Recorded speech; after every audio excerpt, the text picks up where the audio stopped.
Hello dear student, welcome back to Aryan classes. Aryan ક્લાસીસમાં તમારું હાર્દિક સ્વાગત કરું છું.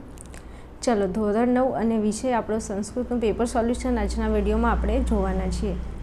અને આ પેપર વાર્ષિક પરીક્ષા 2025 અને પાટણ જિલ્લા શાળા પરીક્ષા સમિતિનું એટલે પાટણ જિલ્લાનું આ પેપર છે. જો તમારા જિલ્લાની અંદર હજુ પેપર લેવાનું બાકી છે તો તમારા માટે મોસ્ટ ઇમ્પોર્ટન્ટ પેપર છે. એકવાર વિડીયો પૂરો જોઈ અને પેપર સોલ્યુશન વ્યવસ્થિત જોઈને જજો તો તમને તમારી એક્ઝામની અંદર ખૂબ જ બેનિફિટ થશે. ચલો, તારીખ તમે અહીંયા જોઈ શકો છો કે તારીખ 8/4/2025 અને મંગળવાર એટલે કે આજનું લેટેસ્ટ આ પેપર છે. ચલો, વિભાગ એની ઉપર આપણે આગળ વધીએ છીએ. વિભાગ એ તમારો ગદ્ય આધારિત છે અને ગદ્ય આધારિતમાં તમને ગદ્યખંડનો ગુજરાતીમાં ગુજરાતી ભાષામાં તમારે અનુવાદ કરવાનો છે. તો એ આપેલો છે અનુવાદ, તમે તમારી રીતે ગાઈડમાં ચેક કરી લેજો. ચલો, પછી પ્રશ્ન નંબર 2માં પણ તમને ગદ્યખંડ આપેલો છે અને એમાં તમને કીધું છે કે અનુવાદ દૂર કરીને ફરીથી તમારે લખવાનો છે. ચલો, ત્યાંથી પછી આપણે આગળ વધીએ તો તમને અહીંયા કીધું છે કે નીચે આપેલા જે ઉત્તર છે એના તમારે સંસ્કૃત ભાષામાં જ વિકલ્પોમાંથી જવાબ શોધીને લખવાના છે અને કોઈ પણ 2 લખવાના છે. 3 આપેલા છે. તો પ્રશ્ન નંબર 3માં તમને કીધું છે કે સંસારસ્ય પ્રાચીનતમ ગ્રંથમ ક, એટલે કે સંસારસ્ય પ્રાચીન ગ્રંથ કયો છે એવું પૂછ્યું છે. તો ઋગ્વેદ જે છે એ પ્રાચીન ગ્રંથ છે, તો આપણો જવાબ આવશે ઋગ્વેદ. ચલો, પ્રશ્ન નંબર 4 એમાં કીધું છે કે સ્નેહપૂર્ણ વાણી કે ભાવયુતુ ન પારયંતી, તો એમાં આપણો જવાબ આવશે મંદા. ચલો, પ્રશ્ન નંબર 5 છે વિપત્કાલે કિમ કરણીયમ. વિપત્કાલે વિપત્તિ આવે એટલે શું કરવું એમ, તો ધૈર્યસ્ય આપણો જવાબ આવશે ધૈર્યસ્ય અવલંબનમ, ધૈર્યસ્ય અવલંબન. ચલો, ત્યાંથી આગળ વધું છું તો તમને આગળ કીધું છે કે પ્રશ્નોના તમારે ગુજરાતી ભાષામાં જવાબ લખવાના છે. સંસ્કૃત પ્રશ્નોના ઉત્તર ગુજરાતીમાં તમારે લખવાના છે. અહીંયા તમને આપેલા છે 6, 7, 8 પ્રશ્નો, થોડા જોઈ અને તૈયાર કરી લેજો. ચલો, ત્યાંથી આગળ વધું તો તમને અહીંયા કીધેલું છે કે નીચે આપેલા વિષય ઉપર તમારે ટૂંક નોંધ લખવાની છે અને કોઈ પણ એક વિષય લખવાની છે.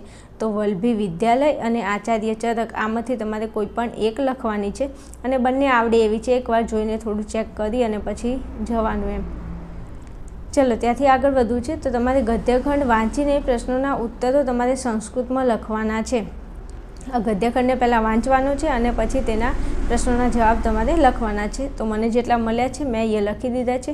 ચલો, એમાં કીધું છે કે એક પદે ન ઉત્તરત, એમાં કીધું છે કે વૃદ્ધ મરણા સંત ચક આસિત, તો ત્યાં આપણો અહીંયા જવાબ આપેલો છે જો ફકરામાં કે કૃષક વૃદ્ધ મરણ સંત ચ આસિત, તો જવાબ આવશે કૃષક. ચલો, પછી બમાં કીધું છે કે કૃષક પુત્રેણ માર્ગેણ કિમ પ્રાપ્તન, તો અહીંયા કીધું છે કે અધમાર્ગે મર્યા પ્રાપ્તમ એટલે ધનશ્યુત, જવાબ આપણો આવશે ધનશ્યુત. ચલો, પછી પૂર્ણ વાક્યના ઉત્તરત એમાં તમને કીધું છે કે વૃદ્ધ કૃષકસ્ય ઉપદેશક, તો અહીંયા જરા ચેક આઉટ કરી લઈએ કોઈ જગ્યાએ. આ રહ્યું ને ઉપદેશ. અન્યસ્ય ધનસ્ય ગૃહણમ અસ્માકમ કુલાચારમ ન ઇતિ, આ 3જા નંબરનો જે પ્રશ્ન છે એનો જવાબ છે. ચલો, ત્યાંથી આગળ વધીએ તો આપણો વિભાગ બીની શરૂઆત થાય છે. વિભાગ બી આપણો પદ્ય આધારિત છે અને એમાં તમને પહેલાં કીધું છે કે શ્લોકોના અનુવાદ દોષો દૂર કરીને અનુવાદ ફરીથી તમારે લખવાનો છે. અહીંયા તમને અનુવાદ આપેલો છે, એમાં જે પણ દોષ છે એને દૂર કરી અને તમારે અનુવાદ ફરીથી લખવાનો છે. તો આ જે અનુવાદ છે એકવાર ચેકઆઉટ કરી લેજો. હાલો, ત્યાંથી આગળ વધવું છે તો ફટાફટ કૌંસમાં આપેલા વિકલ્પોમાંથી યોગ્ય વિકલ્પ પસંદ કરી અને તમારે શ્લોકની પૂર્તિ કરવાની છે. તો અહીંયા 13મા નંબરમાં તમને જે શ્લોક આપ્યો છે એમાં નીચે તમને ખાલી જગ્યા આપેલી છે, ઓપ્શન આપેલા છે અને ઓપ્શનમાંથી તમારે આ ખાલી જગ્યાઓ પૂરવાની છે. તો અહીંયા પહેલી જે ખાલી જગ્યા આપેલી છે ત્યાં આપણો જવાબ થશે બકાત. શું થશે? બકાત. ચલો, પછી અહીંયા બીજા નંબરમાં ખાલી જગ્યા આપેલી છે ત્યાં આપણો જવાબ થશે ષટ. 3જા નંબરમાં તમને જે ખાલી જગ્યા આપેલી છે ત્યાં તમારો જવાબ થશે વાયસાત. અને આ 4થા નંબરની અહીંયા નીચે ખાલી જગ્યા અહીંયા આપેલી છે તો ત્યાં આપણો જવાબ થશે ચત્વારી. શું થશે? ચત્વારી. ઓકે, ચલો, ત્યાંથી આગળ વધીએ તો સંસ્કૃત પ્રશ્નોના ઉત્તર તમારે સંસ્કૃતમાં જ વિકલ્પોમાંથી શોધીને લખવાના છે. તો પ્રશ્ન નંબર 14 છે યજ્ઞસ્ય દેવમ કમ અસ્તિ, તો યજ્ઞસ્ય દેવમ કમ અસ્તિ, તો તે આપણો જવાબ આવશે અગ્નિ, અગ્નિદેવ, યજ્ઞના દેવ. ચલો 15માં કીધું છે કે ક મધુરે વચોભી મન નિહંતિ, ક મધુરે વચોભી મન નિહંતિ, તો તે આપણો જવાબ થશે કોકિલ. 16માં કીધું છે કે જાનકી કેન અપહતા, તો જાનકી કેન અપહતા, તો રાવણે, જાનકી એટલે સીતા માતાનું હરણ કોને કર્યું હતું, તો રાવણે કર્યું હતું. ચલો ત્યાંથી આગળ વધું તો તમારે પ્રશ્નોના ઉત્તર ગુજરાતીમાં લખવાના છે, ગમે તે 3. તો અહીંયા તમને સરસ મજાના પ્રશ્ન આપેલા છે, આમાં 4 આપેલા છે, 4માંથી કોઈ પણ 3 લખવાના છે. જવાબ જરા તમે જોઈ લેજો. હું તમને પેપર પ્રોવાઈડ કરું છું કે તમે આ પ્રકારનું પેપર છે તો થોડું તૈયાર કરીને જાઓ એમ. ચલો પછી તમને શ્લોક પૂર્તિ આપેલી છે, તો 3 પૂછી છે અને એમાંથી કોઈ પણ તમારે 2 લખવાની છે. પછી વિભાગ સી તમારો નાટ્ય વિભાગ છે, એમાં તમને અહીંયા આપેલું છે નાટ્યખંડનો ગુજરાતી ભાષામાં અનુવાદ કરવાનો છે 24માં, અને 25માં પણ તમારે એનો અનુવાદ કરવાનો છે. ચલો પછી આગળ વધું તો આપેલા વાક્ય કોણ બોલે છે તે તમારે લખવાનું છે અને કોઈ પણ 2 તમારે લખવાના છે. તો 26મા નંબરમાં કીધું છે કે ત્વમ તું પર્યાથ પુત્ર જનાર્દન તવ માતુલ, તો આ વાક્ય કોણ બોલે છે, તો એ કીધું છે બૃહન્નલા બોલે છે. કોણ બોલે છે? બૃહન્નલા બોલે છે. ચલો 27માં કીધું છે કે રાહુસ્તુ સૂર્યગ્રસતે, રાહુસ્તુ સૂર્યગ્રસતે, તો આ વાક્ય કોણ બોલે છે, તો આ વાક્ય ભોજ બોલે છે. ચલો 28માં કીધું છે કે કિમ કોઅપી રાત્રો ન પ્રવસતી, તો કિમ કોઅપી રાત્રો ન પ્રવસતી, તે આપણો જવાબ થશે સંન્યાસી. આ વાક્ય કોણ બોલે છે? સંન્યાસી બોલે છે. ચલો આગળ વધું છું. તો અહીંયા તમને 29, 30 અને 31મા નંબરના જે પ્રશ્નો આપેલા છે એના ઉત્તર તમારે ગુજરાતી ભાષામાં લખવાના છે અને કોઈ પણ 2 લખવાના છે, તો જરા જોઈ લેજો.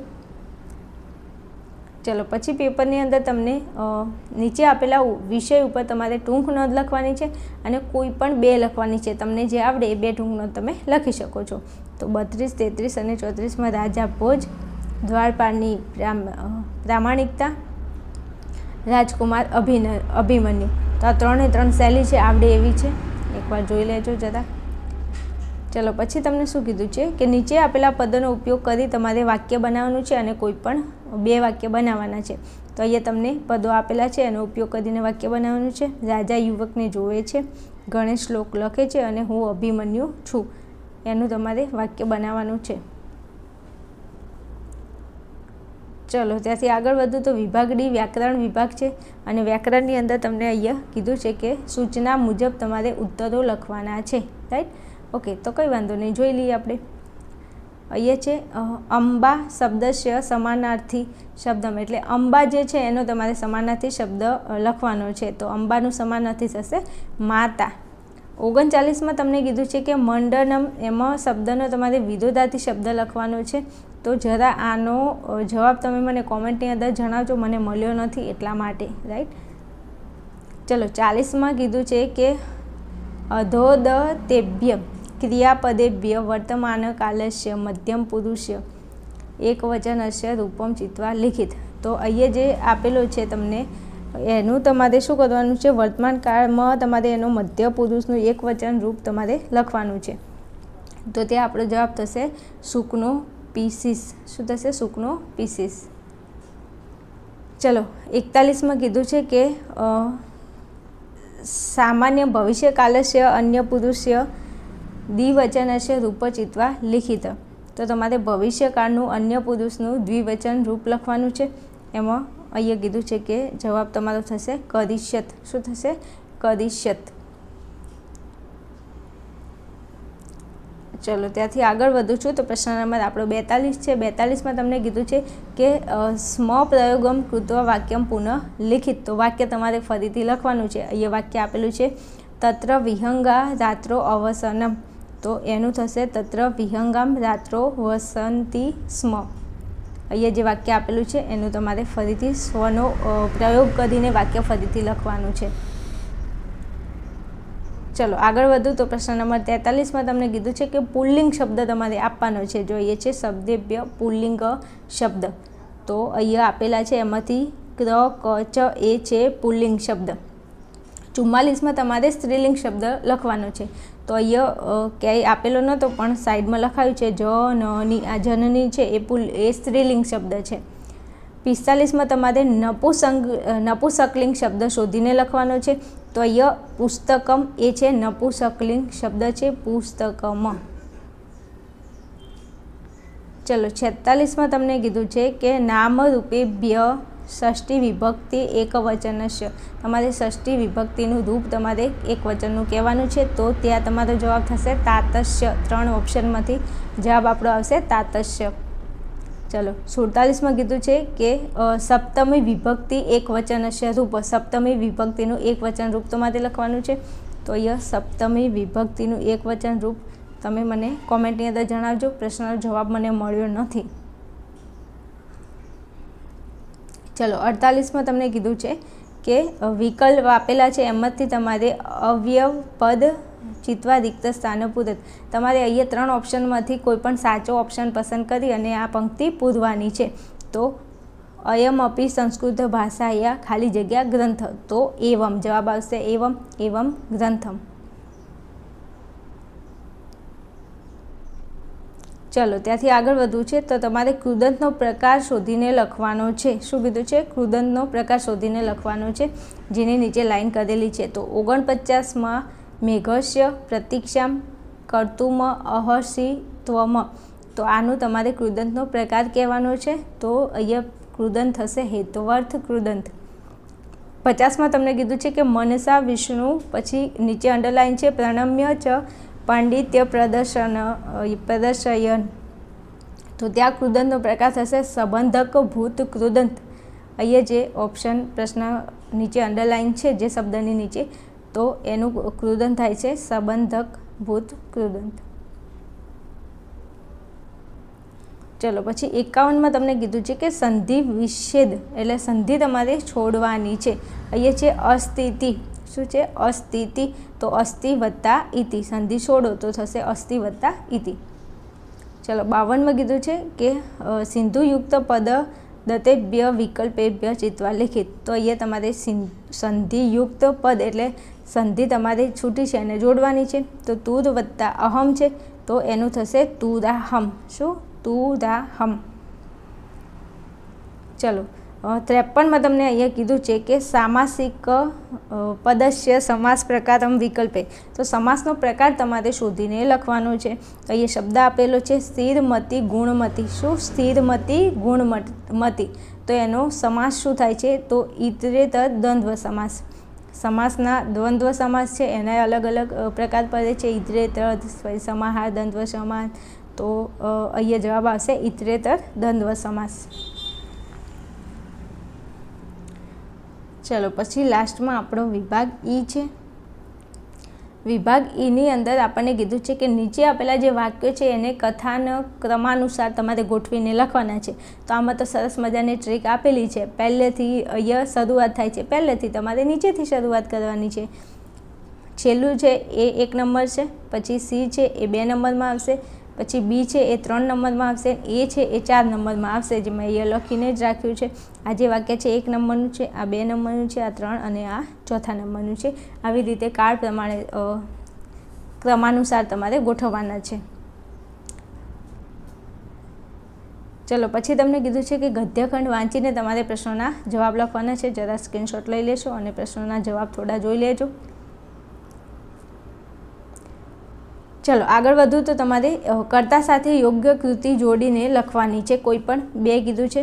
તો 56માં કીધું છે બલ્લાલ સેન. શું કીધું છે? બલ્લાલ સેન.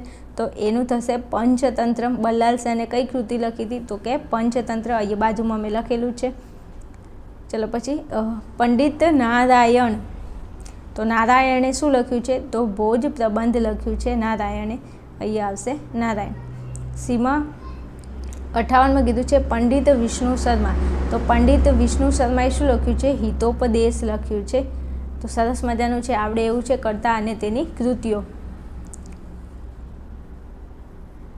ચલો પછી તમને કીધું છે કે રેખાંકિત પદોને શુદ્ધ કરીને તમારે ગદ્યખંડ ફરીથી લખવાનો છે. અહીંયા ગદ્યખંડ આપેલો છે, એને તમારે શુદ્ધ કરીને ફરીથી લખવાનો છે. આગળ વધું તો અહીંયા તમને શ્લોકો આપેલા છે અને શ્લોકોનો તમારે અનુવાદ અર્થ વિસ્તાર કરવાનો છે અને કોઈ પણ એક કીધો છે. તો આટલે આપણું પેપરનું સોલ્યુશન પૂરું થાય છે. મારા વાલા વિદ્યાર્થીઓ, તમે ગમે તે જિલ્લામાંથી પેપર જોઈ રહ્યા છો તો જરા કોમેન્ટની અંદર જણાવજો તમે કયા જિલ્લામાંથી પેપર જુઓ છો. અને ખાસ અહીંયા આપેલો એક નંબર છે, એ નંબર ઉપર તમે તમારા જિલ્લાનું પેપર મને વોટ્સએપ કરી શકો છો. તો બનશે તો એનું સોલ્યુશન હું તમને અપલોડ કરી દઈશ. ચલો મળીશું નેક્સ્ટ વિડીયોમાં. ત્યાં સુધી જોતા રહેશો આર્યન ક્લાસીસ.